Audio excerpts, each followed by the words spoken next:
Kakinada rural పరిధిలోని సర్పవరంలో మేక మాంసం పేరిట బీఫ్ కలిపి విక్రయిస్తున్న దుకాణదారుడిని మేక మాంసం వర్తక సంఘం సభ్యులు పట్టుకున్నారు. సర్పవరం గ్రామంలో గల పూల మార్కెట్ సమీపంలో ఉన్న దుకాణాన్ని తనిఖీ చేయగా విషయం బయటపడింది. వెంటనే దుకాణ నిర్వాహకుడిని పట్టుకుని గ్రామ పంచాయతీ సెక్రటరీ శ్రీనివాస్కు అప్పగించారు. ఈ సందర్భంగా మేక మాంసం వర్తక సంఘం సభ్యులు మాట్లాడుతూ ప్రజలు అప్రమత్తంగా ఉండాలని, తక్కువ ధరలకు మేక మాంసం అందిస్తామనే పేరుతో కొందరు మోసాలకు పాల్పడుతున్నారని తెలిపారు. 500 నుంచి 600 రూపాయలకే మేక మాంసం అమ్ముతున్నారని నమ్మి కొనుగోలు చేస్తే అందులో బీఫ్ కలపడం, చనిపోయిన లేదా అనారోగ్యంతో ఉన్న మేకలను కోసి విక్రయించడం జరుగుతుందని ఆరోపించారు. గత 2 రోజులుగా సంఘం ఆధ్వర్యంలో అన్ని మేక మాంసం దుకాణాలపై తనిఖీలు నిర్వహిస్తున్నామని, అసలు తక్కువ ధరలకు మాంసం ఎలా అమ్ముతున్నారో తెలుసుకునేందుకు చర్యలు చేపట్టామని చెప్పారు. నిజాయితీగా వ్యాపారం చేస్తున్న వారికి ఇలాంటి అక్రమాలు ఇబ్బందులు కలిగిస్తున్నాయని, రోడ్డు పక్కన అనుమతి లేకుండా దుకాణాలు ఏర్పాటు చేసి ప్రజలను మోసం చేస్తున్న వారిపై కఠిన చర్యలు తీసుకోవాలని కోరారు. ఇకపై కూడా ఇలాంటి దుకాణాలు గుర్తించి ఫిర్యాదులు చేస్తామని స్పష్టం చేశారు.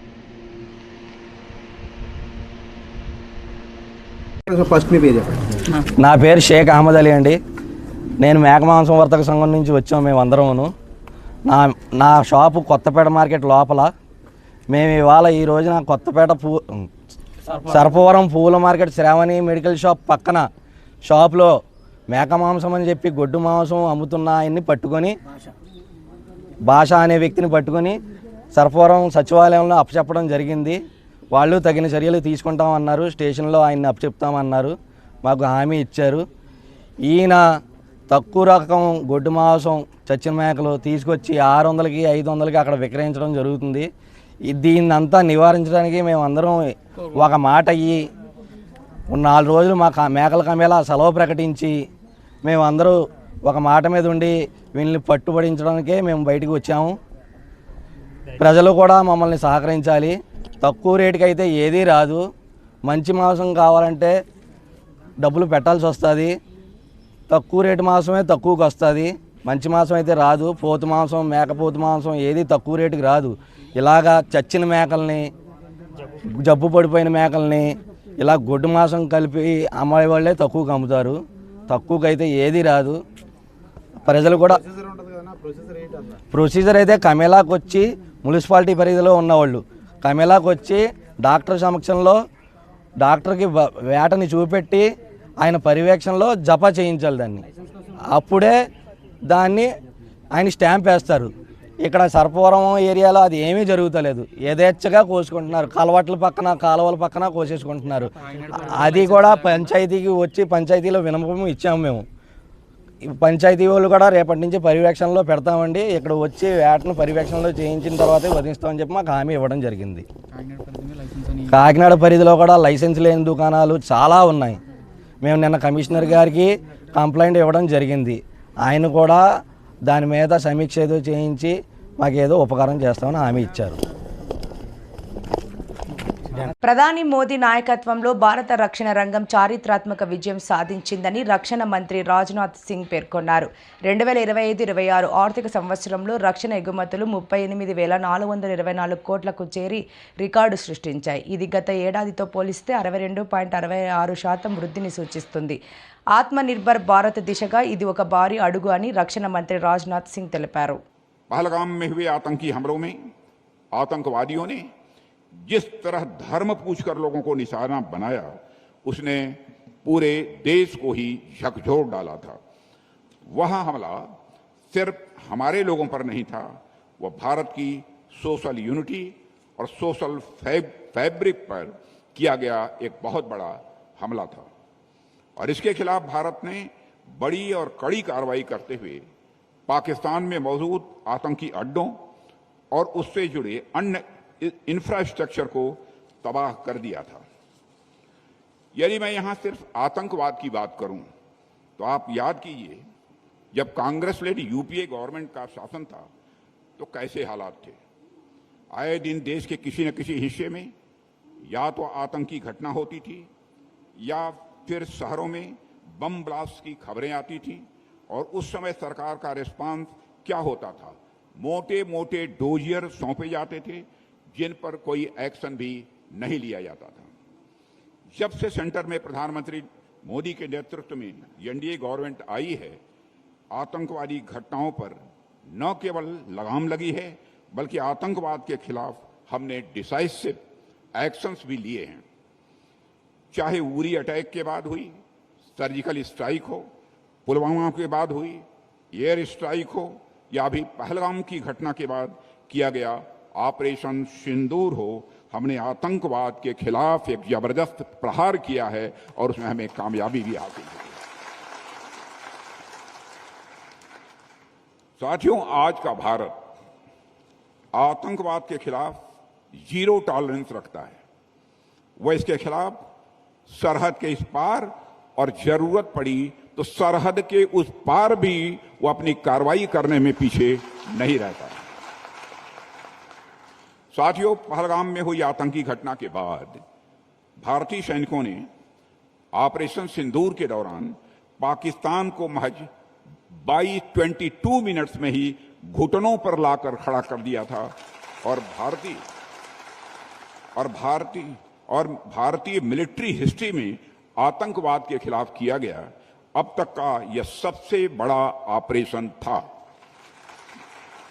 और मैं आपको ये बतलाना चाहता हूं कि यह ऑपरेशन अभी बंद नहीं हुआ है। यदि किसी प्रकार की नापाक हरकत पाकिस्तान की तरफ से हुई तो हमारे सैनिक उसका मुंहतोड़ जवाब देंगे, जिसे वह कभी भूल नहीं पाएंगे। और मैं एक ही सेंटेंस में कहना चाहता हूं, इस बार जो होगा वह अनप्रेसिडेंटेड एक्शन किया जाएगा हमारी आर्मी के द्वारा। यह भी मैं साफ तौर पर मैं कहना चाहूंगा। साथियों, यह आतंकवाद के खिलाफ की गई भारतीय इतिहास की अब तक की सबसे बड़ी कार्रवाई है। मगर ऑपरेशन सिंदूर, जैसा मैंने कहा, कि अभी खत्म नहीं हुआ है, क्योंकि हमारा नेबर आजकल जो सिचुएशन है उसमें कोई भी मिस एडवेंचर कर सकता है। अगर उसने ऐसा किया तो मैंने आपको बतलाया कि भारत का एक्शन अनप्रेसिडेंटेड होगा और डिसाइसिव होगा। और साथियों, आज हम सब एक बड़े परिवर्तन के दौर से गुजर रहे हैं। आज हम देख रहे हैं कि वेस्ट एशिया में बड़ा कॉन्फ्लिक्ट चल रहा है। केरल के बहुत सारे लोग इन देशों में रहते हैं और काम करते हैं, मगर उन्हें चिंता नहीं करनी चाहिए, क्योंकि हम अपने भारतीय नागरिकों की रक्षा और सुरक्षा के लिए हर कदम उठाने में किसी भी तरह पीछे नहीं रहेंगे, बल्कि उसके लिए हम पूरी तरह से तैयार हैं। साथियों, कुछ लोग वेस्ट एशिया के इस कॉन्फ्लिक्ट के कारण कई तरह झूठ फैलाकर पैनिक फैलाना चाहते हैं। न तो देश में पेट्रोल डीजल की कमी है, न तो कुकिंग गैस सिलेंडर की कमी है, और भारत इस किसी भी एनर्जी क्राइसिस से निपटने के लिए पूरी तरह से तैयार है। हमारी नेवी स्ट्रेट ऑफ हार्मुज से भारतीय टैंकरों को सुरक्षित तरीके से निकाल रही है। हमारे प्रधानमंत्री मोदी जी बहुत ही कासस हैं इस मामले में, और मोदी जी रोज अपने डिप्लोमेटिक स्किल्स का प्रयोग करते हुए इंडियंस के इंटरेस्ट की वह रक्षा कर रहे हैं। जबकि अपोजिशन इस संकट के समय देश के साथ खड़े होने के बजाय पेटी पॉलिटिक्स करने का काम कर रहा है। आप सब लोग समझदार हैं और अच्छी तरह जानते हैं। साथियों, मैं बताना चाहूंगा कि आज वेस्ट एशिया में जिस तरह की परिस्थितियां हैं उससे आप सब कमोबेश परिचित हैं। और वेस्ट एशिया में जो कॉन्फ्लिक्ट चल रहा है वह कोई साधारण नहीं है, बहुत ही गंभीर है। हमारे केरल के काफी लोग वेस्ट एशियन कंट्रीज में रहते हैं, लेकिन हमारी सरकार ने हालात पर पूरी तरह से अपनी पैनी नजर बनाकर रखी है। And we are closely monitoring the situation and we are prepared to face any situation. साथियों, प्रधानमंत्री श्री नरेंद्र मोदी सीसीएस की बैठकों के माध्यम से लगातार सरकार को एक्शन प्लान बनाने के लिए जो आवश्यक डायरेक्शंस हो सकते हैं, आवश्यक डायरेक्शंस वह दे रहे हैं।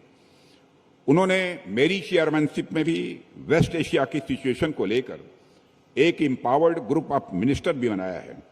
उसकी भी एक बैठक हो चुकी है और यहां से जाने के बाद हमारी वह दूसरी बैठक भी दिल्ली में होने वाली है।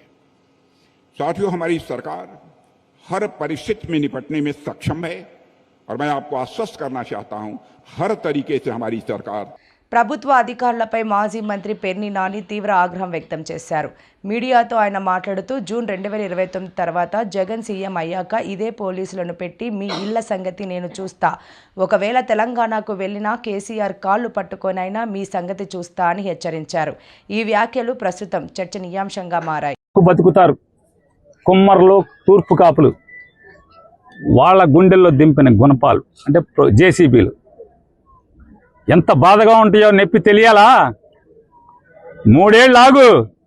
ఇదే బాపిరాజు కమిషనర్ని బందర్లో కమిషనర్గా తీసుకొచ్చి ఇంకా అతను 2034 దాకా ఉంటాడు సర్వీస్లో. బాపిరాజు చౌదరి గారు చంద్రబాబు నాయుడు గారి చుట్టం, గోపీచంద్ గారికి చుట్టం. ఈ బాపిరాజు చౌదరి గారిని 2029 గవర్నమెంట్ రాగానే, జగన్ రాగానే ఆ కమిషనర్ బందర్ పోస్టింగ్ తీసుకొచ్చి ఇదే బాధ, ఇదే ప్రొక్లైన్ దిగితే గుండెల్లో ఎంత బాధ ఉంటుందో నీకు. నిన్ను ఆడిస్తున్న నీ పెన్ డ్రైవ్లన్నీ కూడా సేఫ్ లాకర్లో దాచుకుని నిన్ను తోలుబొమ్మలాగా ఆడిస్తున్నటువంటి ఆడికి ఇద్దరికి ఈ జేసీబీ బకెట్లు దిగితే ఎంత బాధ ఉంటుందో చూపించకపోతే కుల రవీంద్ర చూసుకో. ఇదే బాపిరాజుని బందర్ తీసుకొస్తా. ఇదే పోలీసులు ఎవరెవరైతే ఉన్నాడో, పొద్దున ఒకడు ఉన్నాడు చల్లగా శంపందిలాగా ఉన్నాడు, ఆడిని కూడా ఇక్కడికే తీసుకొచ్చి ఇక్కడే నీ ఇళ్ళకి కాపలా పెట్టి బందోబస్తు పెట్టి నువ్వు ఎట్లా అయితే వస్తే వీళ్ళందరినీ ఈడిపించావో, చొక్కాలు పట్టుకుని, చీరలు పట్టుకుని, జాకెట్లు పట్టుకుని ఈడిపించావో ఈ మనుషుల్ని, అట్లాగే నిన్ను నీ కోసం వచ్చిన ప్రతి ఒక్కరిని ఇదే పోలీసులు వాళ్ళు ఎవడెవడైతే వచ్చాడో సిఐలు, ఎస్ఐలు మొత్తం అందరినీ నీ ఇళ్ల చుట్టూ, బైపాస్లో ఇంటి చుట్టూ, ఇక్కడ పార్కులో కట్టిన ఇంటి చుట్టూ అదే పోలీసుల్ని పెట్టి, అదే బాపురాజుని పెట్టి, గోపాలరావు అని అసిస్టెంట్ కమిషనర్ ఒకన్నాడు. ఎవరెవరైతే ఈ పాడు పనులు, తప్పుడు పనులు ఇన్వాల్వ్ అయ్యారో నోటీసులు ఇవ్వకుండా, ఏసీపీ నీ ఇంటికి ప్లాన్ లేదు, నీ ఇల్లు ఎక్కడో నాకు తెలుసు, నీకు తెలుసు. అలాగే TPO, TPS assistant commissioner Gopalarao, నువ్వు బందర్ వదిలి వెళ్ళిపోతావేమో. గోపాలరావు, బందర్ కాదు, నువ్వు ఆంధ్ర రాష్ట్రంలో ఎక్కడున్నా సరే, అవసరమైతే నువ్వు తెలంగాణ వెళ్తే కేసీఆర్ కాళ్ళన్నా పట్టుకుంటా. నీ ఇంటి సంగతి చూస్తా గోపాలరావు.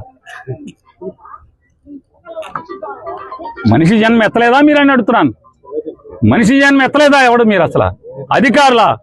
అలాగే జిల్లా ఎస్పీ నాయుడు గారిని కూడా అడుగుతున్నా, అయ్యా ఎస్పీ గారు, కమిషనరు మీ పోలీసులకి పోలీస్ రిక్విజిషన్ ఇచ్చాడా? ప్రొటెక్షన్ అడిగాడా?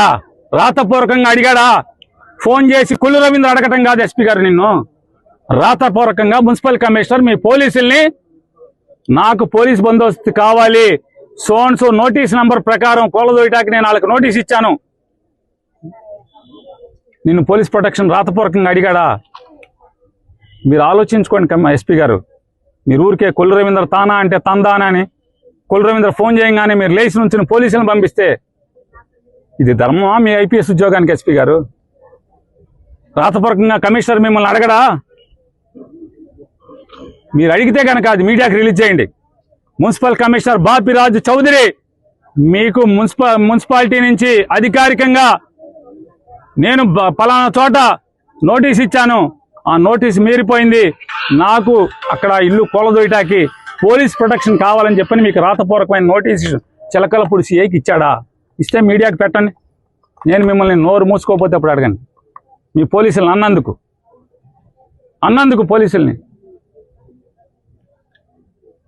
పోలీసులు అన్నందుకు దళిత క్రైస్తవులకు ఎస్సీ హోదా కొనసాగించాలని మరియు ఆకువీడు గ్రామంలో దళితులపై పెట్టిన అక్రమ కేసులను తొలగించాలని వాయిస్. కాకినాడ జిల్లా కలెక్టరేట్ వద్ద బహుజన సమాజ్ పార్టీ ఆధ్వర్యంలో నాయకులు, కార్యకర్తలు మరియు పాస్టర్ ఫెలోషిప్ నాయకులు నిరసన తెలియజేయడం జరిగింది.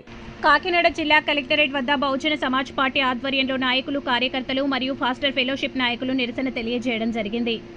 బహుజన సమాజ్ పార్టీ రాష్ట్ర వ్యాప్తంగా అన్ని జిల్లా కలెక్టరేట్ల దగ్గర నిరసన తెలియజేసి కలెక్టర్ గారి ద్వారా చీఫ్ మినిస్టర్కి మెమరాండం పంపించడం జరుగుతుంది. దేనికనగా దళిత క్రైస్తవులకు బీసీసీ సర్టిఫికెట్ ఇవ్వాలని చెప్పి సుప్రీంకోర్టు తీర్పు ఇవ్వడం జరిగింది.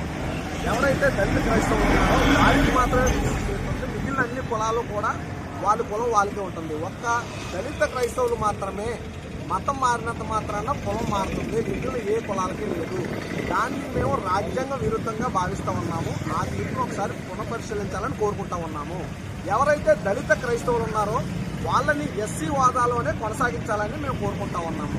అదేవిధంగా ఉండి నియోజకవర్గం ఆకువీడు గ్రామంలో రఘురామకృష్ణరాజు గారు దళితులపై అక్రమ కేసులు పెట్టి అరెస్ట్ చేయడం జరిగింది. ఆ కేసులు ఎత్తేయాలని కోరుకుంటా ఉన్నాము. ఉండి నియోజకవర్గంలో హిందువుల పేరుతో క్రైస్తవులపై జరుగుతున్న దాడులను మేము వ్యతిరేకిస్తా ఉన్నాము. చర్చిలు కూలగొట్టేస్తా ఉన్నారు, దళితులపై దాడులు చేస్తా ఉన్నారు, క్రైస్తవులపై దాడులు చేస్తా ఉన్నారు. హిందువులకి క్రైస్తవులకి ఏ విధమైన మత విద్వేషాలు లేవు. నిజమైన హిందువులు క్రైస్తవులు అందరూ కలిసే ఉంటారు. ఎవరైతే రాజకీయ నాయకులు ఉన్నారో వాళ్ళ రాజకీయ స్వలాభం కోసం మాత్రమే హిందూ మతం పేరు చెప్పి మతాల మధ్య సిచ్చు పెట్టి ఇలా గొడవలు పెట్టి కేసులు కట్టిస్తా ఉన్నారు. దానిని మేము వ్యతిరేకిస్తా ఉన్నాము. ఉండి నియోజకవర్గంలో రఘురామకృష్ణరాజు గారు మతాల మధ్య సిచ్చు రేపే విధంగానే ఆయన నడుచుకుంటా ఉన్నారు. దానిని మేము రాష్ట్ర వ్యాప్తంగా ఖండిస్తా ఉన్నాము. ఈ రోజు బహుజన సమాజ్ పార్టీ రాష్ట్ర వ్యాప్తంగా కూడా ప్రతి జిల్లా కలెక్టరేట్ల దగ్గర నిరసన తెలియజేసి దీనిపై కలెక్టర్ గారి ద్వారా సీఎంకి మెమరాండం పంపిస్తున్నాము. కాబట్టి రాబోయే రోజుల్లో ప్రమాదం ముంచుకొస్తుంది. దళిత క్రైస్తవులందరూ ఏకమయ్యి ఉద్యమాన్ని తీవ్రస్థాయికి తీసుకెళ్లి మన హక్కులు మనం కాపాడుకోవాలని కోరుకుంటున్నాం. జై భీమ్, జై బీఎస్పీ. అమరావతికి చట్టబద్ధత కల్పించే బిల్లును రాజ్యసభలో కేంద్ర హోంశాఖ సహాయ మంత్రి నిత్యానందరాయ్ ప్రవేశపెట్టడం తెలుగు ప్రజలందరికీ చరిత్రాత్మకమైన రోజని కేంద్ర మంత్రి రామ్మోహన్ నాయుడు తెలిపారు. చరిత్రలో అమరావతి ప్రజా రాజధానిగా గుర్తుండిపోతుందని తెలిపారు. It was one of the darkest times. It was one of the darkest times Andhra Pradesh has gone through, sir. Now that 5 years, the development of Andhra Pradesh has gone back 50 years, sir. And we are still repaying for that. And when that thing happened, totally, whichever way they had to destruct Amaravati, they had kind of gotten all these plans, sir, one after the other. And when they came into power, sir, the first way to destruct Amaravati, the first plan was to create the confusion of 3 capitals. 3 capitals in Andhra Pradesh. Their confusion was that not only to create a confusion of not having any capital, one was to destroy the capital Amaravati, which was happening. And the second part of it was to create some kind of division within the state so that the states, within the state also, the regions fight against each other. You would remember, sir, this was exactly how the Britishers tried to rule India. And now, taking that idea forward, this person wanted to create the state in such a way that they were fighting against each other, that we want the capital or we want the capital. It was with that dark idea that they have said that they are going to do 3 capitals. Now, after that, sir, then they have brought in a bill also in the local state assembly that they want to create these 3 capitals.